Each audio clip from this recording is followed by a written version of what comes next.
안녕하세요. 법무법인 리엠파트너스 이승재 변호사입니다. 네, 안녕하세요. 이수정 변호사입니다.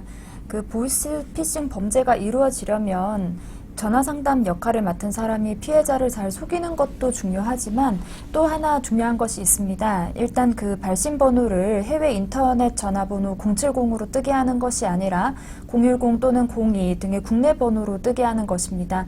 번호가 이상하면 아예 전화를 받지 않기 때문인데요. 이렇게 발신 번호를 바꿔주는 장치를 중객이라고 하는데요.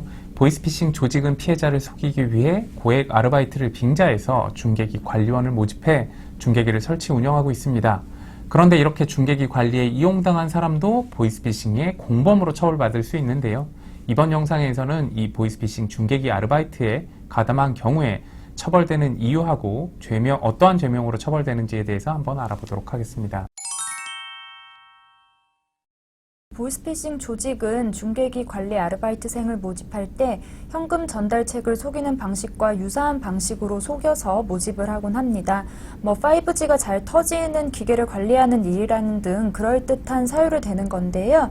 업무는 쉽고 지급되는 급여는 적지 않기 때문에 많은 사람들이 쉽게 속아 넘어가서 시작하게 되곤 합니다. 그런데 이렇게 속아 넘어간 아르바이트생도 형사처벌을 받을 수 있습니다.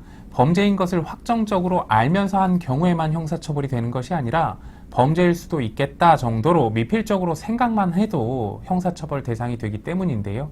그리고 이런 아르바이트는 일반적인 업무와 다른 점이 있었을 것입니다. 하는 일에 비해 급여가 너무 높다든지 휴대폰을 끄고 켜는 업무가 다소 이상한 일인 것이 사실인데요. 이러한 부분으로 인해서 사실상 미필적 고의가 인정돼서 형사처벌을 받게 되는 것입니다. 중개기 아르바이트생은 전기통신사업법 위반 혐의를 받게 됩니다. 그런데 만약 중개기를 운영한 기간 동안 피해자가 밝혀지는 등의 사정이 있다면 사기 또는 사기 방조 공범 혐의까지 받을 수 있습니다. 보이스피싱 범죄 집단의 공범으로 보기 때문입니다. 그렇기 때문에 직접 전화를 해서 속이지 않았다 하더라도 공소장 범죄일 남표에는 피해자들이 상당히 있을 수 있습니다. 중개기 아르바이트는 형량도 낮지 않은 편인데요. 실형 선고가 기본적으로 원칙이고 보통 2년 이상의 실형이 선고되곤 합니다. 가담 기간이나 얻은 수익에 비해서는 정말로 높은 수준의 형사처벌을 받는 건데요. 단순히 보이스피싱을 도와주는 일인지 몰랐다고 주장해서는 실형 선고를 피하는 것은 물론 감형도 기대하기 어렵습니다. 앞서 말씀드린 것처럼 범죄는 넓은 범위로 성립하기 때문입니다. 이러한 상황에서는 재판부에 감정적으로 옵소를 해서 감형을 기대할 게 아니라 아르바이트가 수상하다고 생각하지 못했던 이유에 대해서 구체적인 근거를 가지고 주장을 해야 합니다. 고의성을 축소할 수 있는 방안을 최대한 강구해 봐야 되는 건데요. 경찰에서 잘못 조사를 받은 경우에는 재판에 가서는 변호사 도움을 받더라도 한 번의 잘못을 바로잡을 수 있는 것은 아닙니다.